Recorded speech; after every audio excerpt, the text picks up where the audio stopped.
पहले हम लोग समझते हैं पोषण स्तर क्या होता है। पोषण स्तर के साथ साथ हम लोग ये बात कर लेंगे कि संयुक्त श्रृंखला क्या होती है, या फिर कहा जाए तो आहार श्रृंखला किसे कहते हैं, फूड चेन किसे कहते हैं। फिलहाल इससे भी रिलेटेड एक मैंने लेक्चर रिकॉर्ड किया था आप लोगों के लिए ही, आपके ही इस चैनल पर है। कहा जाए तो 10% का ऊर्जा का नियम जो होता है प्राय एग्जामिनेशन पूछा जाता, उससे भी रिलेटेड मैंने वीडियो बनाया है। आहार श्रृंखला का भी बनाया है, और बहुत सारे ऐसे टॉपिक हैं जो कहा जाए तो यदा कदा क्या है हमेशा प्रश्नों परीक्षाओं में पूछे जाते हैं। उस पर मैंने क्या किया है, आप लोगों के साथ चर्चा किया है। तो पोषण स्तर क्या होता है, जीवमंडल यानी ऐसा मंडल जहाँ पे क्या हो, जीवों का समूह हो, ऐसा मंडल हो जहाँ पे क्या हो, जीव रह रहे हों। ठीक। पारिस्थितिकी तंत्र में एक जीव दूसरे जीव में क्या होते हैं, भोजन के रूप में ऊर्जा का स्थानांतरण करते हैं।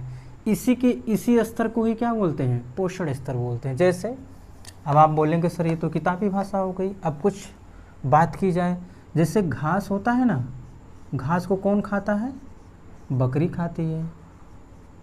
इसको समझिएगा आप लोग, घास को किसने खाया, बकरी ने, और बकरी किसने खाया, बाघ ने, या फिर इसे कह दिया जाए शेर ने। तो ये जो भोजन के लिए क्या है, इस पर कौन आश्रित है, ये महोदय हैं, और भोजन के लिए इस पर कौन आश्रित है, ये महोदय हैं। यानी ये जो भोजन के रूप में ऊर्जा का स्थानांतरण हो रहा है, भोजन के रूप में ऊर्जा का जो इनमें से इनमें जा रहा है और इनमें से इनमें जा रहा है, इसी स्तर को ही पोषण स्तर बोलते हैं। आप लोग समझ पाए होंगे, एक बार फिर से इसको समझिएगा, कुछ लोग पहले ही समझ गए होंगे। मान लीजिए घास है, घास को खाया किसने, बकरी ने खा गई। अब बकरी को खा रहा है कौन, बाघ खा रहा है। अब इससे जो ऊर्जा होगी इसमें ट्रांसफ़र हुई।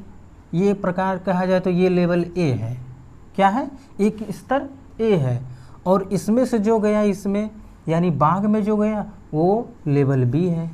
यानी इस स्तर से इस स्तर में जो ऊर्जा का स्थानांतरण हुआ है भोजन के रूप में, कहा जाए भोजन के रूप में जो ऊर्जा का स्थानांतरण हुआ है, इसी स्थानांतरण के विभिन्न स्तर को क्या कह देते हैं, इस स्तर को क्या कह देंगे, पोषण स्तर। हालांकि इतना डीपली आपको जानने की आवश्यकता नहीं है, हाँ बस समझना आवश्यक है। इस स्तर को क्या बोल देंगे, इस स्तर को भी क्या बोल देंगे, पोषण स्तर।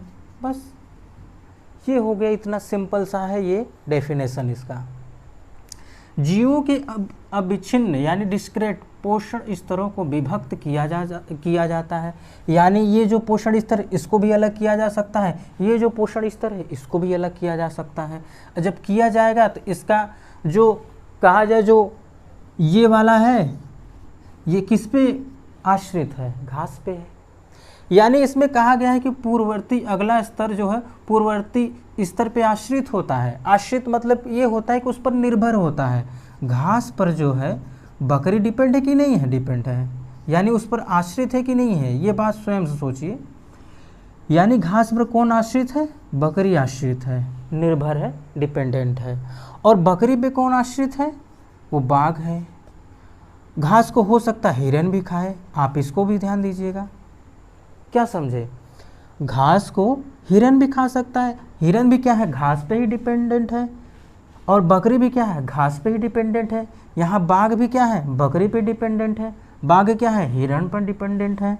और इसके साथ ही साथ शेर महोदय भी क्या है, इन पर डिपेंडेंट है। इस चीज़ को समझ में आ रहा होगा।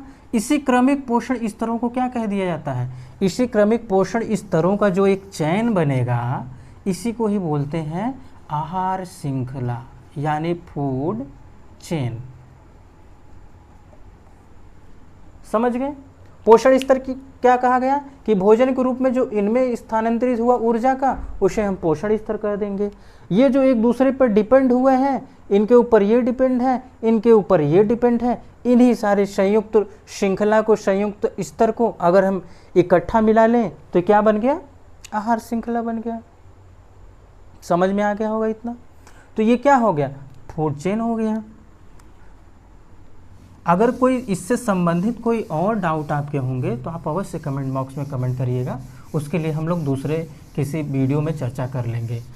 मैं समझता हूँ यहाँ तक आपको समझ में आ गया होगा। अब इससे ज़्यादा सरल समझाने की आवश्यकता मुझे जहाँ तक लगता है नहीं होगी। आइए बात करते हैं हक अवरोधक क्या होता है। किसी भी टीचर ने आज तक यूट्यूब पर चर्चा नहीं किया होगा हक अवरोधक होता क्या है। मान लीजिए कभी एग्जामिनेशन पूछ लिया जाए तो आप कहेंगे कि सर ये तो कभी पढ़ा ही नहीं गया, मैंने कहीं पढ़ा ही नहीं। तो क्या होता है, मान लीजिए कोई ऐसा क्षेत्र है, कोई ऐसा क्षेत्र है जहाँ पे हवाएं क्या हो रही हैं, बहुत ज़्यादा बह रही हैं, बहुत ज़्यादा फ्लो हो रहा है। यानी जो हवाएं हैं इनका जो है क्या हो रहा है, फ्लो बहुत ज़्यादा है। तो यहाँ पर क्या होगा, यहाँ पे अपर्दन, अपर्दन की क्रिया जानते हैं आप लोग। अपर्दन का मतलब होता है टूट के बिखर जाना, हवाओं के साथ उड़ जाना, हवाओं के साथ उड़ जाना। ये मिट्टी के रूप में उड़ जाए या फिर क्या होता है पानी के साथ भी बह जाती हैं मिट्टियाँ, तो इसको क्या बोला जाएगा, अपर्दन बोला जाता है। यानी यहाँ की मिट्टी उड़ करके दूसरी जगह जाके कंपोजिट हो जाए, उसी को क्या बोल देंगे, अपर्दन होना। यहाँ से क्या हो गई वो मिट्टी अपर्दित हो गई और वहाँ पे क्या हो गई, जाके कंपोजिट हो गई या फिर वहाँ निक्षेप बन गई है। तो यहाँ पर बात ये हो रहा है कि जहाँ पर क्या किया जाएगा, एक वृक्षों का कतार लगा दिया जाएगा। क्या किया जाएगा, वृक्षों का कतार लगा दिया जाएगा, चारों तरफ वृक्षों का कतार लगा दिया जाएगा, ताकि ये क्या करे, हवाओं को रोके, हवा को क्या करे, रोके, एक अवरोधक के रूप में काम करे। किसके काम करे, किस रूप में, अवरोधक के रूप में काम करे। चारों तरफ जैसे क्या है, एक प्रकार से मान लीजिए ये पूरा हमारा क्या है, फील्ड है, खेत है, क्या है, खेत है या फील्ड है। ये मान लीजिए क्या है, ये खेत है। अब चारों तरफ क्या कर दिया गया है, हम पेड़ लगा दिए गए, ताकि क्या होगा, हवाओं को रोका जा सके, जिससे अपर्दन की क्रिया क्या हो, कम हो सके। समझ में आया, क्या हो, अपर्दन की क्रियाएं कम हो सके। तो एक प्रकार से कहा जाए ये हवाओं को ही रोकने के लिए किया जाता है। जहाँ पर ऐसा क्षेत्र होता है जहाँ पर हवाएं क्या हो, बहुत अधिक हो, बहुत तीव्र हो, बहुत तेज़ गति से बह रही हो, उन क्षेत्रों में क्या किया जाता है, ऐसे हक अवरोधक का इस्तेमाल किया जाता है, जिसको शेल्टर बेल्ट कहते हैं। आई थिंक मुझे लग रहा है जहाँ तक कि आप लोगों को समझ में आ गया होगा। इतना ज़्यादा जटिल टॉपिक नहीं थे, बहुत कठिन नहीं थे।